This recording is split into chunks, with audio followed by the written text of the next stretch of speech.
આભોર ગામથી ચમોડા ગામને જોડતા અંદાજિત 2 કરોડ રૂપિયાના ખર્ચ બની રહેલા નોન પ્લાન રોડના કામમાં મોટી ગેરરીતિ થતી હોવાના ગંભીર આક્ષેપો સ્થાનિક ખેડૂતો દ્વારા કરવામાં આવ્યા છે.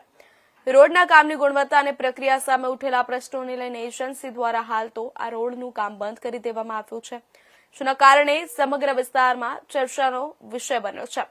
સ્થાનિક ખેડૂતોનો આક્ષેપ છે કે રોડનું કામ જે એજન્સી દ્વારા કરવામાં આવી રહ્યું છે તે નિયમોને નેવે મૂકી કામ કરતા હોવાનું ખેડૂતો દ્વારા જણાવ્યું.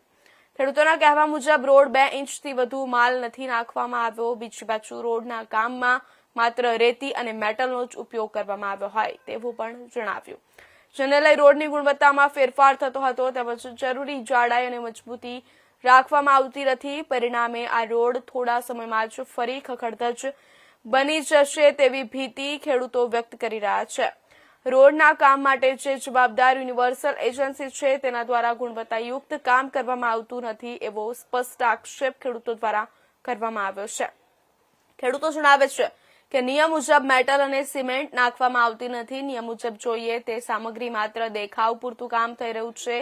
કેટલાક સ્થળોએ તો રોડનો પાયો યોગ્ય રીતે તૈયાર કર્યા વગર જ ઉપરથી માલ પાથરી દેવામાં આવ્યો હોવાનું પણ ખેડૂતો જણાવે છે.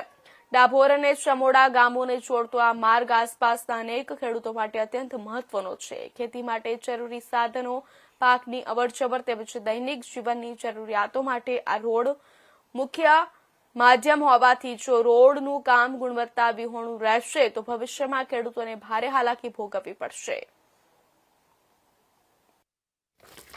મારું નામ છોટો આરસી લાખા, ડાભોર વાળા છે.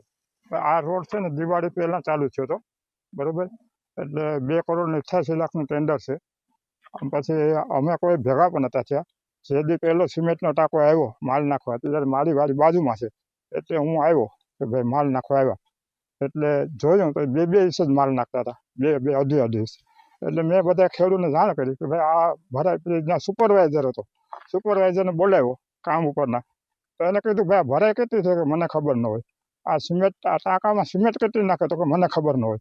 એટલે અમને અધિકારીને જાણ કરી, એન્જિનિયરને. એન્જિનિયર આવ્યા તો એને માપ્યું આ ભરાઈ ન ચાલે, ભરાઈ 4 ની કરો, બરોબર. એટલે અહીંયા એન્જિનિયરે બધી માપસાદ લીધી, રોકાયું કામ. પછી અહીંયા માપસાદ એંગલ સેનલ બધું ઉપડાવ્યું, 4 ઇંચની ભરાઈનું લેવલ કરાવ્યું. અને પછી એન્જિનિયર ભાગી ગયા. પછી એક ટાંકો વ્યવસ્થિત નાખ્યો તો એમાં માલ નબળ્યો હતો. એટલે અમે પાછી એન્જિનિયરની જાણ કરી કે આ માલ બહુ નબળ્યો આવે. એટલે પાછા આવ્યા અને દેખાડ્યું. તો એન્જિનિયરે કીધું કે આવો માલ ન ચાલે, આ હું પ્લાને આવું પછી માલ બને એ જ માલ નાખજો. એન્જિનિયર ભાગી જાય એટલે પાછો એને માલ આવ્યો. એટલે ભાઈ અમને કીધું ભાઈ એન્જિનિયરે કીધું કે આ માલ ન આવે તો આવો શા માટે લાવ્યા, એટલું કીધું. આવો માલ ન નખાય, એન્જિનિયર કે માલ નાખો એટલું કીધું. તો કે આ ચાલો કામ નથી કરવું, બધી ભરીને ભાગી ગયા. આ વાત થઈ હતી. વિક્રમભાઈ રામ.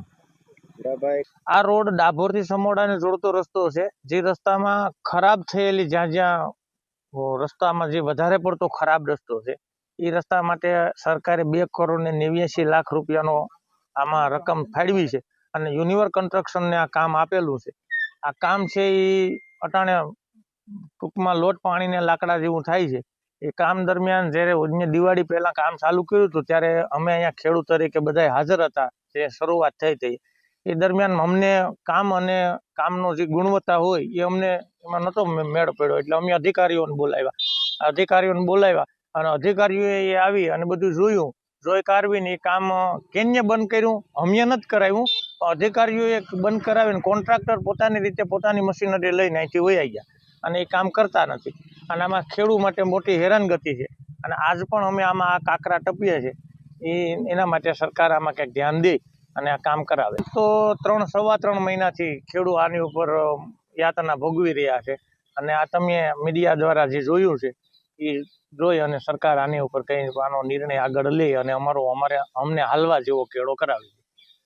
મારું નામ દેવરાજભાઈ કાળાભાઈ રાઠોડ, પૂર્વ સરપંચ શ્રી ગ્રામ પંચાયત ડાભોર અને હાલમાં તાલુકા પંચાયત કારોબારી ચેરમેન.